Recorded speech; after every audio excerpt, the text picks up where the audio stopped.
핵심은 동아일보 보도에 따르면 이런 겁니다. 검찰이 정진상 전 실장이 428억 원의 뇌물을 약속받고 대장동 독점 분양의 그 특혜를 승인해 준 거 아니냐. 이게 동아일보 보도의 핵심입니다.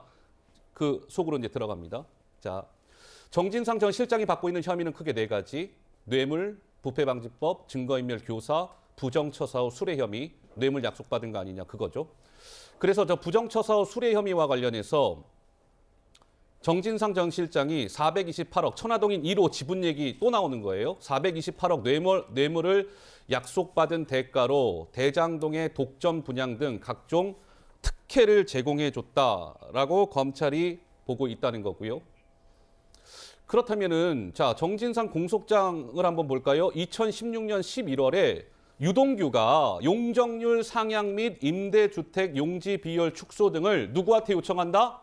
정진상 당시 성남시 정책비서관에게 요청을 한다. 근데 정진상 전 실장이 저런 요청을 받고 다 오케이 승인을 해줬다. 뭐 이겁니다. 관련 내용 담긴 개발 계획 변경안 정진상과 누가 결재했다? 당시 성남시장 이재명이 결재했다. 이게 정진상 전 실장의 공소장에 담겨 있는 내용입니다. 어떻습니까? 우리 허 시장님, 저게 428억 뇌물을 약속받은 것 아니냐. 이게 두고두고 논란이 되고 있는 가운데 동아일보는 이재명 당시 시장이 결재했다. 뭐 이런 검찰의 어떤 증언 이런 것들을 검찰이 확보했다라고 보도를 했는데요. 좀 어떻게 보시는지요? 예, 이제 결재 서류가 만약에 성남도시개발공사 서류라면은 이재명 시장이 결재할 이유가 없죠. 그게 이제 공사 사장이 최종 결재권자고요. 만약에 이제 성남시청 안에서 이 개발과 관련돼서 이렇게 용적률을 높이고 이렇게 하는 것은 시청의 도시계획과나 건축과 이런 데서의 결재 사항이기 때문에 최종 결재권자가 이재명 시장이 되는 거죠. 네. 그렇다면 이재명 시장이 결재를 하는 것은 너무나 당연한 것이고요. 아마도 이제 그렇게 결재를 했더라면 내부 서류가 분명히 존재하고 있을 겁니다.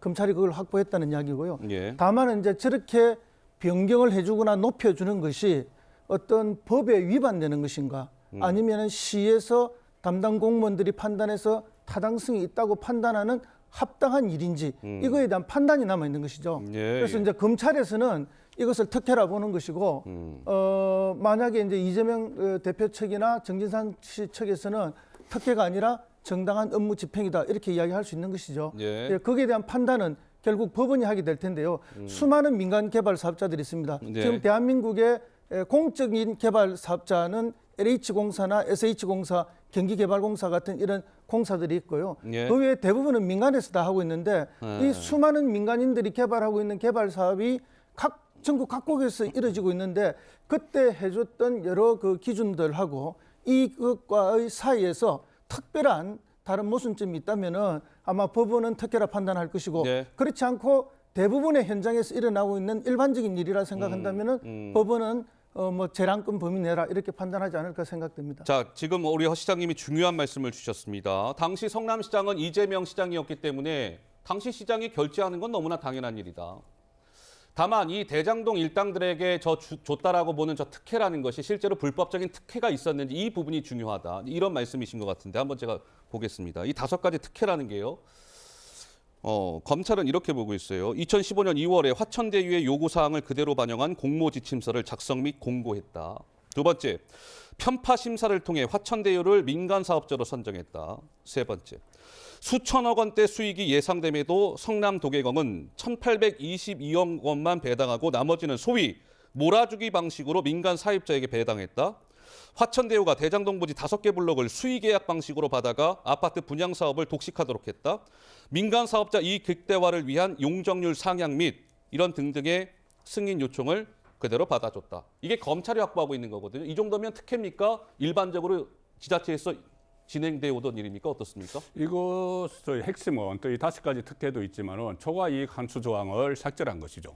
그때 고 김문기 처장이 그것을 강력히 요구를 있어야 된다고 했는데 거기에 대해서 삭제하는 것을 김문기 처장이 반대를 했다는 그런 그 수사 결과도 있고 이것은 조금 전에 말씀하신 대로 물론 시장이 그 결재권자죠. 결재해서 서명을 했을 거다 하는데 이 과정을 봐야 됩니다. 왜 네. 이게 특혜가 되는지 일단 이 일반적으로 우리 허승무 시장님께서도 자치단체장 하셨지만은 보통 하면 실무진이 기한을 해서 과장, 국장 이렇게 올라와서 시장에 사인을 하잖아요. 그런데 이것은 승인을 5가지 특혜를 승인을 한 사람이 6급 비서관 정진상입니다. 정진상. 예, 정진상 그때 그 별정직 6급이었어요. 별정직 6급이 하천 대유 그러니까 대장동의 민간 사업자들이 요구하는 5가지 사안을 그러면 거기서 승인을 했다는 이렇게 검찰 수사대로라면은 예. 기록대로라면 승인을 했다. 그러면은 과장 국장이라는 이 공식 라인은 없어진 거죠. 없어졌기 때문에 물론 뭐 형식적으로는 그 뭐 서명은 했을 수도 있어요. 부서를 했을 수도 있는데 네. 어쨌든 이 중요한 수천억대 사업이 정해지는 과정에서 6급 별정직 공무원인 정진상 그때 정책비서관이 이 대장동 민간 사업자들과 같이 합의를 하고 그러면은 그것이 이 6급 선에서 다 이루어지지는 않았겠죠. 네. 그 결제를 이재명 시장이 결제를 하는 과정에서 구체적인 내용을 보고를 했겠죠. 예. 이것을 왜 이렇게 해야 되는지, 이 5가지 특혜를 왜 줘야 되는지 보고를 했겠죠. 예. 그렇다면은 결국은 거기서는 반대 국부 이야기가 분명히 있었을 것이고 검찰 공소장대로라면은 그것을 막귀한 대가로 거의 428억의 약정이 있었다. 이런 것이 검찰 그 공소장의 내용이기 때문에 네. 이 부분은 뭐 법원 판결을 더 지켜봐야 되겠지만 검찰의 공소장 내용대로라면은 이것은 특혜가 맞죠. 예, 어떤 그 법원이 판단해야 될 문제입니다. 검찰은 특혜가 있었다라고 보고 있고, 뭐 정진상 전 실장 측에서는 전혀 지금 부인을 하고 있으니까 재판 과정을 통해서 드러나겠죠. 자, 그런데요, 한번 이거 한번 보시죠.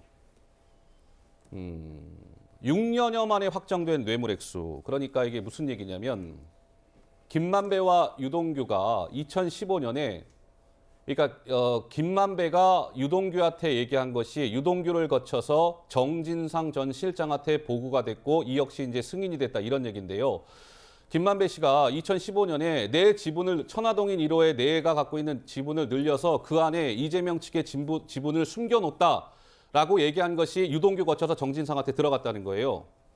그리고 나서 지난해 2월, 그러니까 지난해면 2021년 2월에 공통비 등에 빼고, 그러니까 700억 원이잖아요. 천화동인 1호에 700억 중에 세금 같은 거 빼고 428억을 이재명 측의 지분으로 주겠다. 이런 얘기를 정진상 전 실장한테 그게 보고가 됐고 정 전 실장이 그 사실을 오케이 했다는 거죠. 근데 그 시점은 민주당 20대 대선 경선을 앞둔 시점이었고 정진상이 428억을 받겠다는 제안을 오케이 수용했다. 이게 동아일보 보도의 또 핵심입니다. 우리 윤희석 대변인은 어떻게 보시는지요? 이 시점이 참 공교롭죠. 그동안 몇 년 동안 이 사업이 진행되는 과정에서 물론 내부적으로 얼마를 주겠다, 지분을 주겠다 약속은 돼 있었을지는 몰라도 지금 이 보도에 의하면은 액수가 확정된 시점이 지난해 2월. 지난해 2월. 그러면은 민주당 대통령 후보 경선 직전 아니겠습니까? 그렇다면은 이제 대통령 경선을 앞두고 있으니 돈 들 일이 많겠죠. 또 앞으로의 계획에 따라서 정치 자금을 쓸 일이 많을 수밖에 없다는 그런 합리적인 추론이 가능한 겁니다. 그런 상황 하에서 서로 간에 약속돼 있었던 어떤 금액이라든지 금액을 뭐 전달받는 방법이라든지 이런 것을 확실하게 확정할 필요가 있었을 거고 예. 그것에 따라서 나온 결과가 지난해 2월에 428억 원을 받기로 했다. 이런 내용이 아닐까 이렇게 봅니다. 예. 어제 428억 원을 이재명 측의 지분을 뭐 줬다 김만배 씨가 뭐 이런 얘기는 꾸준히 있었으나 저 428억에 어떻게 보면 저 돈이 언제쯤 428억이라는 게 확정되고 그 시점이 언제 즈음이었다 이제 이런 게 처음 어떻게 보면 밝혀졌던 것이죠. 자, 이 역시도 이제 재판을 통해 드러날 겁니다.